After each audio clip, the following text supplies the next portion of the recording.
नमस्कार, the leader Hindi के Bareilly bulletin में आपका स्वागत है। मैं हूं आपके साथ अपने प्रस्तोगी। आइए फटाफट अंदाज में जानते हैं कि आज बरेली में दिन भर क्या रहा। आला हजरत खानदान की बहू रही निदा खान ने जीती कानूनी जंग।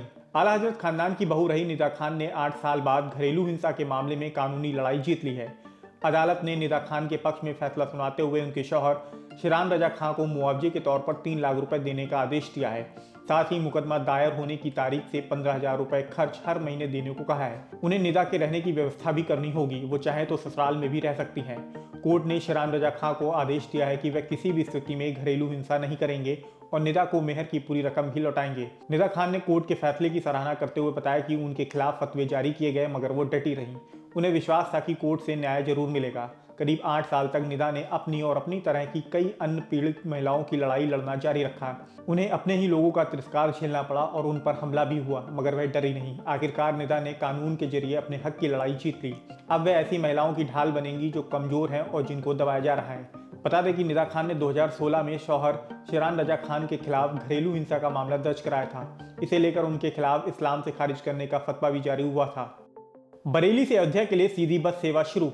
बरेली से अयोध्या के लिए रोजाना 2 बसों का सीधा संचालन शुरू हो गया है। गुरुवार को बरेली डिपो के एआरएम संजीव श्रीवास्तव और कैंट विधायक संजीव अग्रवाल ने हरी झंडी दिखाकर बस को अयोध्या के लिए रवाना किया। इन बसों में यात्रियों के लिए राम भजन सुनने की भी सुविधा की गई है। एसी बस बरेली से सुबह 10 बजे अयोध्या के लिए रवाना होगी, जबकि साधारण बस शाम 7:30 बजे बरेली से अयोध्या के लिए जाएगी। हरिद्वार से अयोध्या जा रही रथ यात्रा का जोरदार स्वागत। अखिल भारतीय अखाड़ा परिषद के अध्यक्ष महंत रविंद्र पुरी महाराज की अगुवाई में हरिद्वार से अयोध्या जा रही रथ यात्रा गुरुवार को बरेली पहुंची। मेयर उमेश गौतम ने रथ यात्रा का जोरदार स्वागत किया। इस दौरान श्रद्धालुओं ने जय श्री राम और हर हर महादेव के नारे लगाए। हिंदू जागरण मंच और व्यापार मंडल ने निकाली कार रैली। हिंदू जागरण मंच और व्यापार मंडल ने 500 वर्षों के अथक प्रयास और कई कार सेवकों के बलिदान के बाद अयोध्या में रामलला की प्राण प्रतिष्ठा पर गुरुवार को कार रैली निकाली। राष्ट्रीय स्वयंसेवक संघ के सह प्रांत प्रचारक धर्मेंद्र, सह प्रांत कार्यवाह राजपाल, विभाग प्रचारक धर्मेंद्र भारत, हिंदू जागरण मंच के प्रांत संगठन मंत्री उमाकांत और मेयर उमेश गौतम ने संयुक्त रूप से भगवा ध्वजा दिखाकर रैली को जीआरएम स्कूल से रवाना किया। रैली विभिन्न मार्गों से होते हुए सिविल लाइंस पटेल चौक पर समाप्त हुई। कई जगहों पर फूल बरसाकर लोगों ने रैली का स्वागत भी किया। अयोध्या में प्राण प्रतिष्ठा से पहले पुलिस अलर्ट, चेकिंग जारी। 22 जनवरी को अयोध्या में रामलला की प्राण प्रतिष्ठा से पहले पुलिस अलर्ट हो गई है।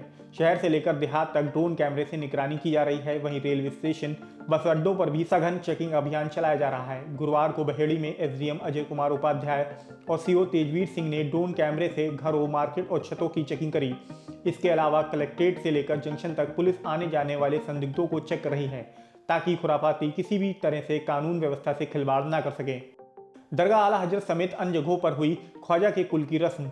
हजरत मोइनुद्दीन चिश्ती ख्वाजा गरीब नवाज का कुल अजमेर के साथ बरेली में भी किया गया।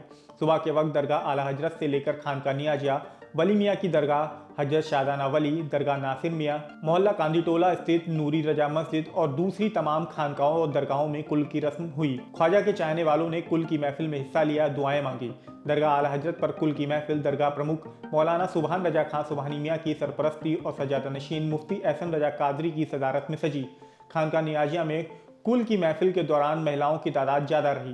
किला में वली मियाँ की दरगाह पर कुल सज्जादा नशीन अनवर मियाँ की सदारत में हुआ। दरगाह शादाना वली में भी जायरीन की भारी भीड़ दिखाई दी। इसके अलावा मस्जिदों और घरों में भी महफिल सजाई गई। खुद्दाम गरीब नवाज वेलफेयर सोसाइटी ने मौला नगर में जश्न ख्वाजा गरीब नवाज का आयोजन किया। वहीं आईएमसी प्रमुख मौलाना तौकीर रजा खां की ओर से प्रतिनिधिमंडल ने दरगाह गरीब नवाज में चादर पोशी की।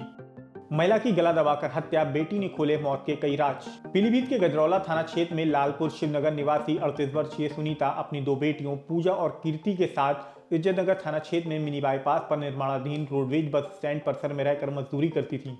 पति महेश कुमार कुछ महीनों से बाहर मजदूरी करने गए हैं। सुनीता की 15 साल की बेटी पूजा ने पुलिस को बताया कि उनके ही गांव लालपुर शिवनगर का रहने वाला अशोक भी वहां मजदूरी करता है।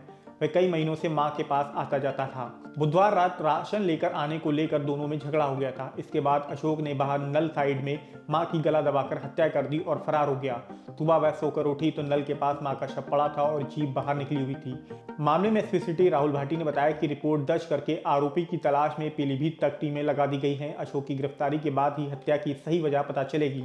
मर्डर केस में सेंट्रल जेल में सजा काट रहे कैदी की मौत। करीब 35 साल पहले बदायूं में हुए हत्याकांड मामले में सेंट्रल जेल में सजा काट रहे 75 वर्षीय कृष्ण यादव की बीमारी के कारण मौत हो गई। परिजनों ने बताया कि बदायूं की दातागंज तहसील के गांव खुडरा में लगभग 35 साल पहले एक हत्याकांड हुआ था जिसमें 4 लोगों की हत्या हुई थी। पुलिस ने उस समय 22 लोगों को दोषी मानते हुए जेल भेजा था। इसमें 75 वर्षीय कृष्णा यादव भी शामिल थे जिनकी बीमारी से मौत हो गई। तस्लीम रजा खां के खिलाफ रिपोर्ट दर्ज कराने एसएसपी ऑफिस पहुंचे मुमताज सकलैनी। जिन मुमताज सकलैनी पर दरगाह आला हजरत से जुड़े संगठन 2 मुकदमे दर्ज करा चुके हैं, एक कोतवाली और दूसरा प्रेमनगर थाने में, वही मुमताज सकलैनी और उनके साथी अब तस्लीम रजा खां के खिलाफ रिपोर्ट दर्ज कराने के लिए एसएसपी दफ्तर पहुंचे। तहरीरी तौर पर इल्जाम लगाया कि हमारे पीर सकलैन मियां हुजूर की शान में गुस्ताखी की गई है। मुमताज सकलैनी का नाम पहली बार चर्चा में तब आया था जब जुलूस मोहम्मदी में डीजे पर दरगाह आला हजरत से जुड़े संगठनों की तरफ से रोक का ऐलान किया गया था। मुमताज सकलैनी ने इसके खिलाफ कलेक्ट्रेट पहुंचकर आवाज उठाई थी कि जब कोर्ट और सरकार की तरफ से रोक नहीं तो ये संगठन कौन होते हैं रोक लगाने वाले। इस मामले में पुलिस ने भड़काकर माहौल खराब करने की बात कहते हुए अपनी तरफ से मुकदमा दर्ज कर लिया था। उन पर 2 और मुकदमे पिछले दिनों इस बात को लेकर दर्ज हुए कि मोबाइल पर बातचीत का ऑडियो वायरल हो गया। दरगाह के संगठन टीटीएस, जमात रजाए मुस्तफा और आईएमसी के पदाधिकारी एकजुट होकर कोतवाली पहुंचे थे।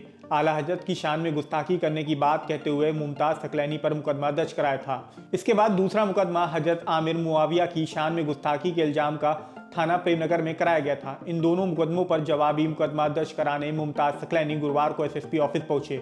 लिखित शिकायत देकर तस्लीम रजा खां पर मुकदमा दर्ज कराने की मांग करी है। फिलहाल आज के बरेली बुलेटिन में इतना ही। बरेली से जुड़ी ऐसी ही अन्य अपडेट्स जानने के लिए द लीडर हिंदी को सब्सक्राइब करना बिल्कुल ना भूलें।